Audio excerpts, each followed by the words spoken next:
ओम शांति। 21 मार्च 2025 बाबा के महावाक्य। मीठे बच्चे, तुम्हें अपने योग बल से सारी सृष्टि को पावन बनाना है। तुम योग बल से ही माया पर जीत पाकर जगत जीत बन सकते हो। प्रश्न: बाप का पाठ क्या है? उस पाठ को तुम बच्चों ने किस आधार पर जाना है? उत्तर: बाप का पाठ है सबके दुख हरकर सुख देना, रावण की जंजीरों से छुड़ाना। जब बाप आते हैं तो भक्ति की रात पूरी होती है। बाप तुम्हें स्वयं अपना और अपनी जायदाद का परिचय देते हैं। तुम एक बाप को जानने से ही सब कुछ जान जाते हो। गीत: तुम ही हो माता पिता तुम ही हो। ओम शांति। बच्चों ने ओम शांति का अर्थ समझा है। बाप ने समझाया है, हम आत्मा हैं। इस सृष्टि ड्रामा के अंदर हमारा मुख्य पार्ट है। किसका पार्ट है?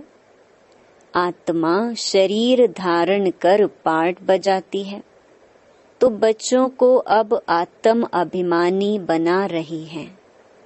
इतना समय देह अभिमानी थे, अब अपने को आत्मा समझ बाप को याद करना है।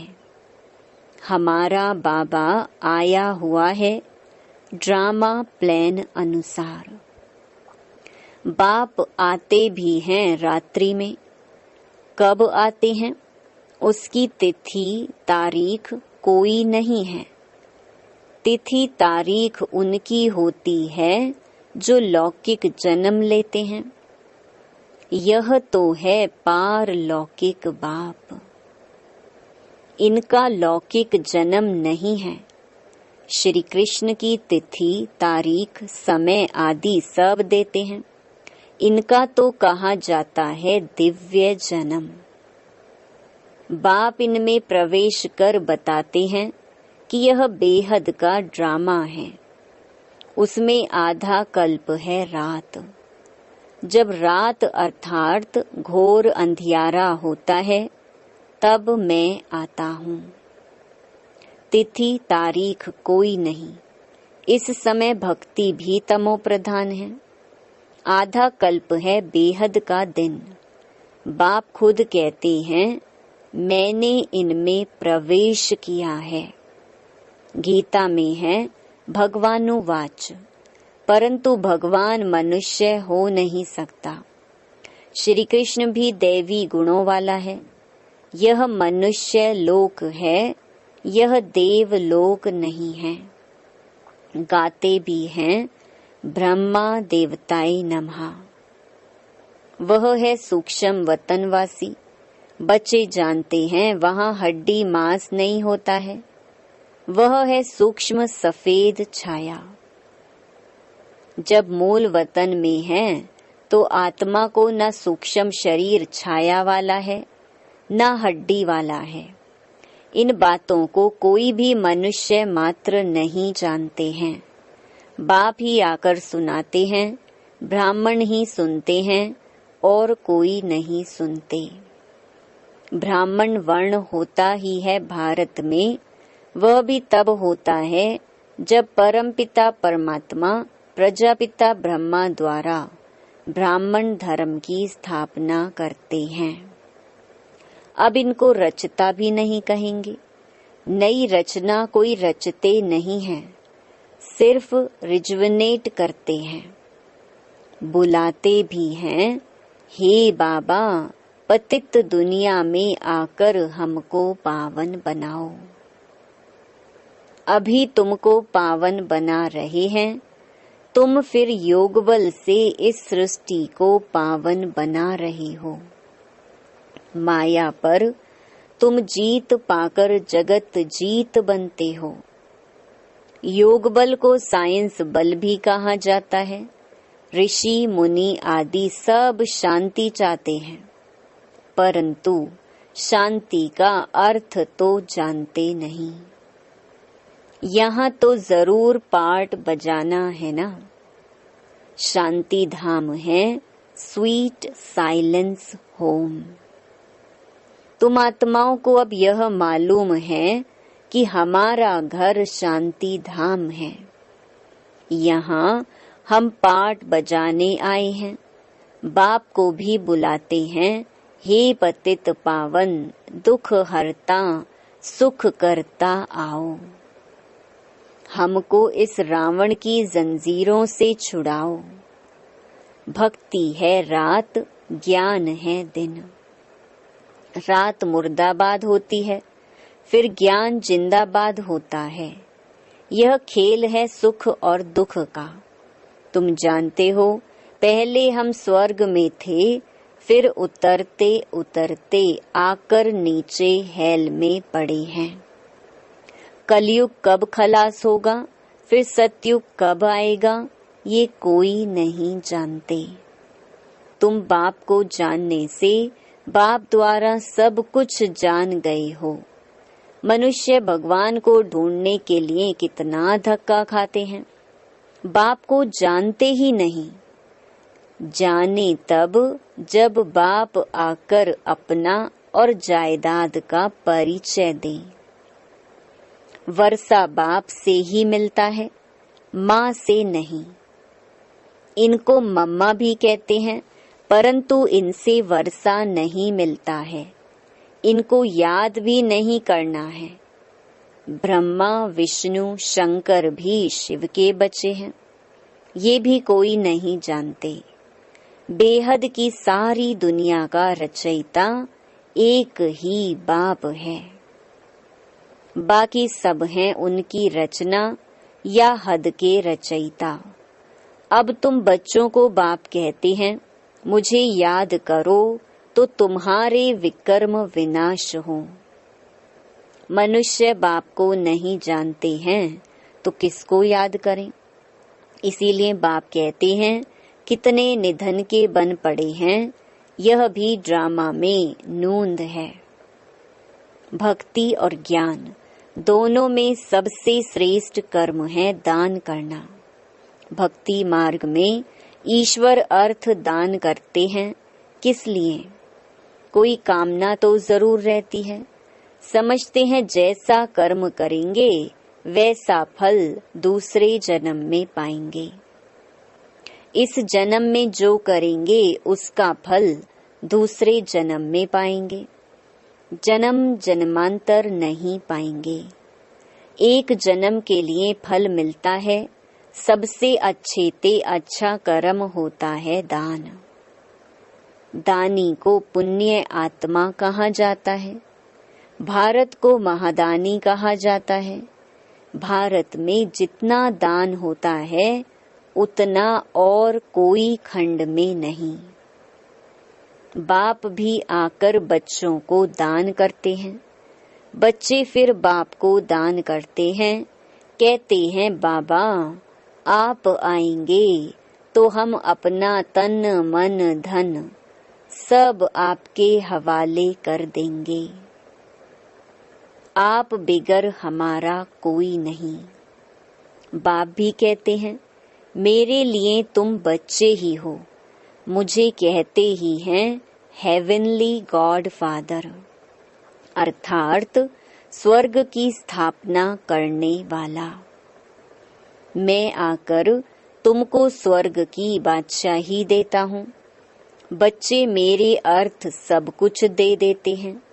बाबा सब कुछ आपका है। भक्ति मार्ग में भी कहते थे, बाबा यह सब कुछ आपका दिया हुआ है। फिर वह चला जाता है तो दुखी हो जाते हैं। वह है भक्ति का अल्प काल का सुख। बाप समझाते हैं, भक्ति मार्ग में तुम मुझे दान पुण्य करते हो इनडायरेक्ट, उसका फल तो तुमको मिलता रहता है। अब इस समय मैं तुमको कर्म अकर्म विकर्म का राज बैठ समझाता हूँ। भक्ति मार्ग में तुम जैसे कर्म करते हो उसका अल्पकाल सुख भी मेरे द्वारा तुमको मिलता है। इन बातों का दुनिया में किसको पता नहीं है। बाप ही आकर कर्मों की गति समझाते हैं। सतयुग में कभी कोई बुरा कर्म करते ही नहीं, सदैव सुख ही सुख है। याद भी करते हैं सुख धाम स्वर्ग को, अभी बैठे हैं नर्क में, फिर भी कह देते फलाना स्वर्ग पधारा। आत्मा को स्वर्ग कितना अच्छा लगता है, आत्मा ही कहती है ना फलाना स्वर्ग पधारा। परंतु तमो प्रधान होने के कारण उनको कुछ पता नहीं पड़ता है कि स्वर्ग क्या नर्क क्या है। बेहद का बाप कहते हैं, तुम सब कितने तमो प्रधान बन गए हो।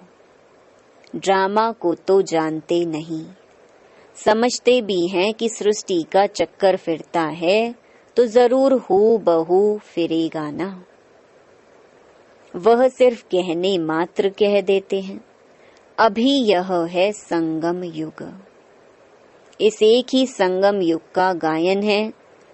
आधा कल्प देवताओं का राज्य चलता है, फिर वह राज्य कहाँ चला जाता, कौन जीत लेते हैं, ये भी किसको पता नहीं। बाप कहते हैं रावण जीत लेता है। उन्होंने फिर देवताओं और असुरों की लड़ाई बैठ दिखाई है। अब बाप समझाते हैं 5 विकारों रूपी रावण से हारते हैं, फिर जीत भी पाते हैं रावण पर। तुम तो पूज्य थे, फिर पुजारी पतित बन जाते हो तो रावण से हारे ना। यह तुम्हारा दुश्मन होने के कारण तुम सदैव जलाते आए हो, परंतु तुमको पता नहीं है। अब बाप समझाते हैं रावण के कारण तुम पतित बने हो। इन विकारों को ही माया कहा जाता है। माया जीत जगत जीत। ये रावण सबसे पुराना दुश्मन है। अभी श्रीमत से तुम इन 5 विकारों पर जीत पाते हो। बाप आए हैं जीत पहनाने। यह खेल है ना, माया ते हारे हार, माया ते जीते जीत। जीत बाप ही पहनाते हैं, इसीलिए इनको सर्वशक्तिमान कहा जाता है। रावण भी कम शक्तिमान नहीं है, परंतु वह दुख देते हैं इसलिए गायन नहीं है। रावण है बहुत दुष्टर, तुम्हारी राजाई ही छीन लेते हैं। अभी तुम समझ गए हो हम कैसे हारते हैं, फिर कैसे जीत पाते हैं। आत्मा चाहती भी है हमको शांति चाहिए, हम अपने घर जावें। भक्त भगवान को याद करते हैं, परंतु पत्थर बुद्धि होने कारण समझते नहीं हैं। भगवान बाबा है तो बाप से जरूर वर्षा मिलता होगा, मिलता भी जरूर है, परंतु कब मिलता है, फिर कैसे गंवाते हैं, यह नहीं जानते हैं। बाप कहते हैं मैं इस ब्रह्मा तन द्वारा तुमको बैठ समझाता हूँ। मुझे भी ऑर्गन्स चाहिए ना, मुझे अपनी कर्मेंद्रियां तो है नहीं। सूक्ष्म वतन में भी कर्मेंद्रियां हैं। चलते फिरते जैसे मूवी बाइस्कोप होता है, यह मूवी टॉकी बाइस्कोप निकले हैं तो बाप को भी समझाने में सहज होता है। उन्हों का है बाहुबल, तुम्हारा है योग बल। वह 2 भाई भी अगर आपस में मिल जाएं तो विश्व पर राज्य कर सकते हैं, परंतु अभी तो फूट पड़ी हुई है। तुम बच्चों को साइलेंस का शुद्ध घमंड रहना चाहिए। तुम मन मनाभव के आधार से साइलेंस द्वारा जगत जीत बन जाते हो। वह है साइंस घमंडी। तुम साइलेंस घमंडी अपने को आत्मा समझ बाप को याद करते हो। याद से तुम सतो प्रधान बन जाएंगे। बहुत सहज उपाय बताते हैं। तुम जानते हो शिव बाबा आए हैं हम बच्चों को फिर से स्वर्ग का वर्षा देने। तुम्हारा जो भी कलयुगी कर्म बंधन है, बाप कहते हैं उनको भूल जाओ। 5 विकार भी मुझे दान में दे दो। तुम जो मेरा मेरा करते आए हो, मेरा पति, मेरा फलाना, यह सब भूलते जाओ। सब देखते हुए भी उनसे ममत्व मिटा दो। यह बात बच्चों को ही समझाते हैं। जो बाप को जानते ही नहीं, वह तो इस भाषा को भी समझ ना सके। बाप आकर मनुष्य से देवता बनाते हैं। देवताएं होते ही सतयुग में हैं, कलयुग में होते हैं मनुष्य। अभी तक उनकी निशानियां हैं, अर्थात चित्र हैं। मुझे कहते ही हैं पतित पावन। मैं तो डिग्रेड होता नहीं हूँ। तुम कहते हो हम पावन थे, फिर डिग्रेड हो पतित बने हैं। अब आप आकर पावन बनाओ तो हम अपने घर में जाएं। यह है स्पिरिचुअल नॉलेज। अविनाशी ज्ञान रतन है ना। ये है नई नॉलेज। अभी तुमको यह नॉलेज सिखाता हूँ। रचयिता और रचना के आदि मध्य अंत का राज बताता हूँ। अभी यह तो है पुरानी दुनिया। इसमें तुम्हारे जो भी मित्र संबंधी आदि हैं, देह सहित सबसे ममत्व निकाल दो। अभी तुम बच्चे अपना सब कुछ बाप हवाले करते हो। बाप फिर स्वर्ग की बादशाही 21 जन्मों के लिए तुम्हारे हवाले कर देते हैं। लेन देन तो होती है ना। बाप तुमको 21 जन्मों के लिए राज्य भाग्य देते हैं। 21 जन्म 21 पीढ़ी गाए जाते हैं ना, अर्थात 21 जन्म पूरी लाइफ चलती है। बीच में कभी शरीर छूट नहीं सकता। अकाले मृत्यु नहीं होती। तुम अमर बन अमरपुरी के मालिक बनते हो। तुमको कभी काल खा न सके। अभी तुम मरने के लिए पुरुषार्थ कर रहे हो। बाप कहते हैं देह सहित देह के सब संबंध छोड़ एक बाप से संबंध रखना है। अब जाना ही है सुख के संबंध में। दुख के बंधनों को भूलते जाएंगे। गृहस्थ व्यवहार में रहते पवित्र बनना है। बाप कहते हैं मामेकम याद करो, साथ साथ दैवी गुण भी धारण करो। इन देवताओं जैसे बनना है, यह है एम ऑब्जेक्ट। यह लक्ष्मी नारायण स्वर्ग के मालिक थे। इन्होंने कैसे राज्य पाया, फिर कहाँ गए, यह किसको पता नहीं है। अभी तुम बच्चों को दैवी गुण धारण करने हैं, किसको भी दुख नहीं देना है। बाप है ही दुख हरता सुख करता, तो तुमको भी सुख का रास्ता सबको बताना है, अर्थात अंधों की लाठी बनना है। अभी बाप ने तुम्हें ज्ञान का तीसरा नेत्र दिया है। तुम जानते हो बाप कैसे पार्ट बजाते हैं। अभी बाप जो तुमको पढ़ा रहे हैं, फिर यह पढ़ाई प्रायलोप हो जाएगी। देवताओं में यह नॉलेज रहती नहीं।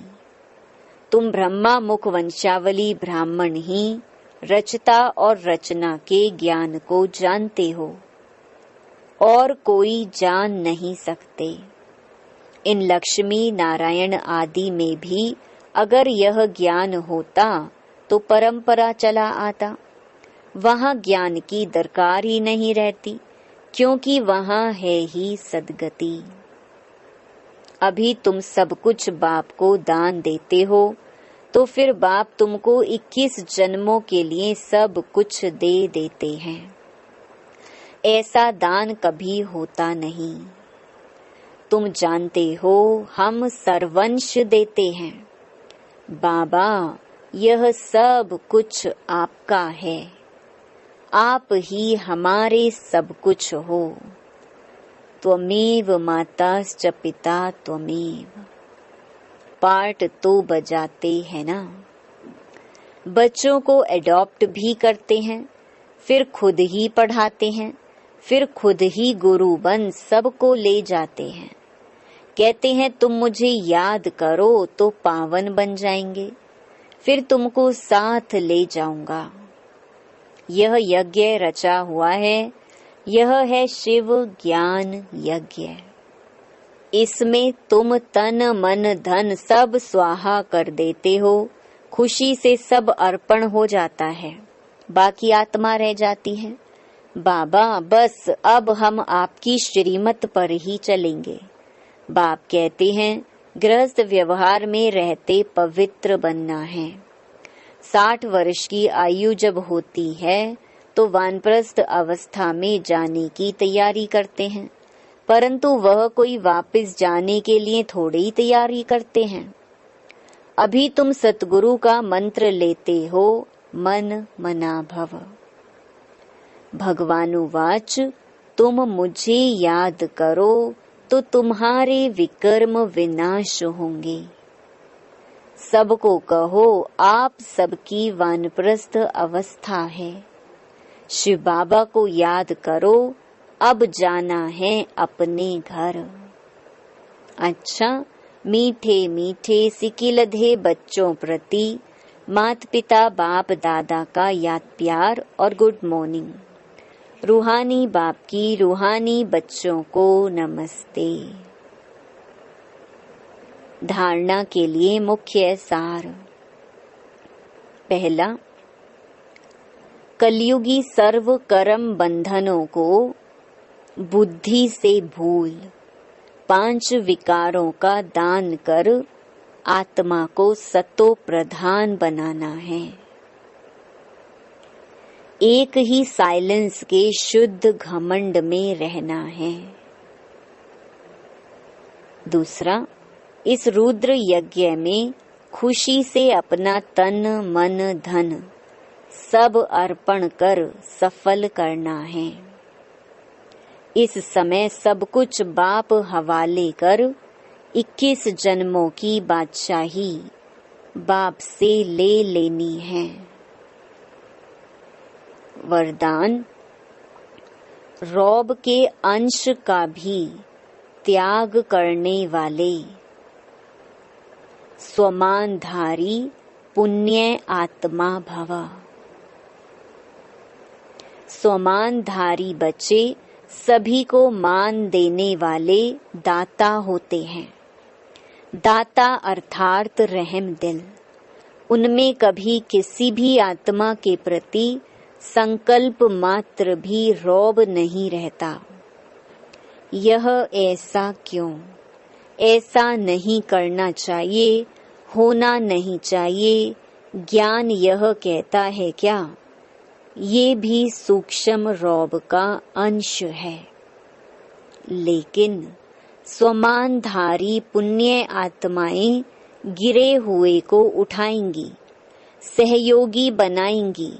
वह कभी यह संकल्प भी नहीं कर सकती कि यह तो अपने कर्मों का फल भोग रहे हैं। करेंगे तो जरूर पाएंगे, इन्हें गिरना ही चाहिए। ऐसे संकल्प आप बच्चों के नहीं हो सकते। स्लोगन, संतुष्टता और प्रसन्नता की विशेषता ही उड़ती कला का अनुभव कराती है। अव्यक्त इशारे सत्यता और सभ्यता रूपी कल्चर को अपनाओ।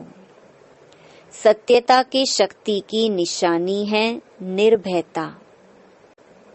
कहा जाता है सच तो बिठो नच, अर्थात सत्यता की शक्ति वाला सदा बेफिक्र निश्चिंत होने के कारण, निर्भय होने के कारण खुशी में नाचता रहेगा।